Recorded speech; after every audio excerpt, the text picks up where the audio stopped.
এই পৃথিবীর মায়া ছেড়ে আসলে কেউ যেতে চায় না। একটা জিনিস মনে রাখতে হবে, এই পৃথিবীর মায়া ত্যাগ করে তোমাকে কিন্তু অবশ্যই চলে যেতে হবে। কারণ এই পৃথিবীতে কেউ চিরস্থায়ী না, সবাই কিন্তু ক্ষণস্থায়ী। যে যার মতো করে চলছে, যে যার মতো করে ভাবছে যে আমি কেন এই পৃথিবী ছেড়ে চলে যাই। একটা জিনিস তোমাকে মাথায় রাখতে হবে, তোমার যখন জন্ম হয়েছে তখনই তোমার মৃত্যুর ডেট ফিক্সড করা হয়েছে।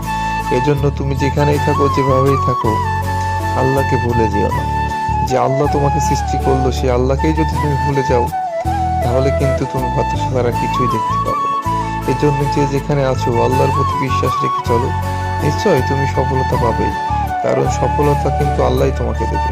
যেমন আল্লাহ রাব্বুল আলামিন ঘুমন্ত পাখিটাকেও গাছ থেকে ফেলে দেয় না। কি করে ভাবলে সে আল্লাহ তোমাকে ছেড়ে চলে যাবে? এই জন্য আল্লাহর প্রতি বিশ্বাস রেখে লাইফে চলো, দেখবা একদিন না একদিন সফলতা হবেই। কারণ কষ্টর পরেই কিন্তু সুখ আছে, এটা কিন্তু সবাই জানে। এজন্য লাইফটাকে তুমি যেভাবেই থাকো, যে অবস্থা থাকো, ওই অবস্থাকে আল্লাহকে শুকরিয়া করে চলো, দেখবা তুমি ভালো আছো। কারণ তুমি তুমি যেখানে আছো, তোমার নিচের মানুষের দিকে তাকাও, তারপরেই তুমি বুঝতে পারবে যে তুমি কত সুখী।